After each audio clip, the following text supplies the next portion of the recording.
Well, that was extraordinary. I have to say, my own head is just buzzing with all the facts. And I'm very pleased, though, to say that Liz is here with us today. And we're also joined by cyber fraud expert Nikki Cosgrove. So, Liz, first of all, you've been listening to what Ken has been saying there, etc.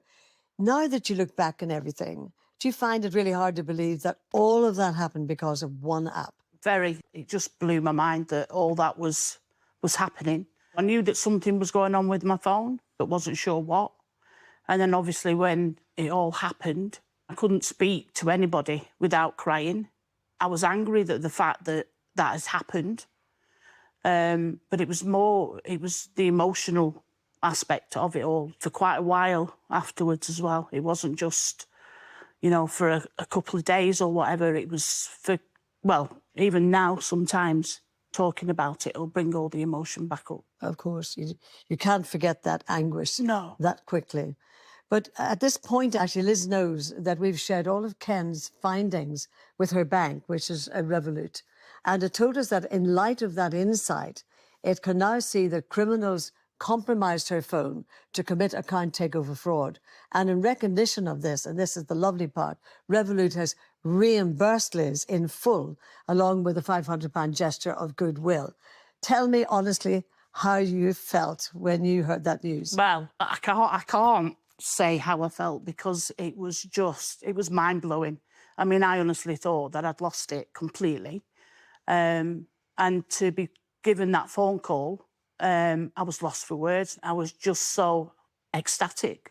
Now, Nick, of course, you are a cyber expert and you've been listening to everything that's been happening here and Ken's words as well. How does all of this happen? What we're starting to see is that these cyber criminals and fraudsters and threat actors, they're not hacking in. They're actually logging in, often with the access that we inadvertently give them. It gives the criminal initial access to the device. Then they're monitoring the device, all of the other applications, all of the banking services that you're leveraging. They're watching for all the passwords that you type in. I mean, what is being done to actually stop these people? Yeah, so there's a lot that's being done in the public sector and in the private sector. We're blocking billions of phishing emails that typically get sent via emails to individuals that often include that malware or virus that people download onto their device. On the public sector, you've got UK's National Cybersecurity Centre as an example. They are blocking millions of attacks literally every day, and we don't see that. But really, I think what this story tells us is that there's an onus on the individual as well. If you see something that looks suspicious, we need to notify the authorities or we need to call our bank straight away and say, hey, there's something suspicious going on my phone. I want you to pay special attention to my bank account. But really, I think a key recommendation to consumers as well is be careful what you download.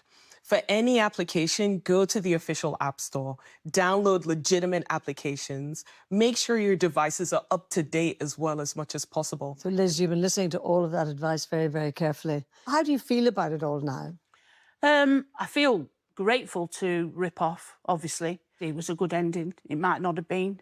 And it wasn't for you guys. It wouldn't have been, I don't think. Well, I'm glad of the result, of course. Thank you very much indeed for your advice, Nikki. We wish you well, Liz. And it sounds like you've learned a great deal from the programme today. I mean, what not to trust in the future. Yeah, absolutely. But thank you guys for everything. Time now for our advice clinic, where we call on some of the nation's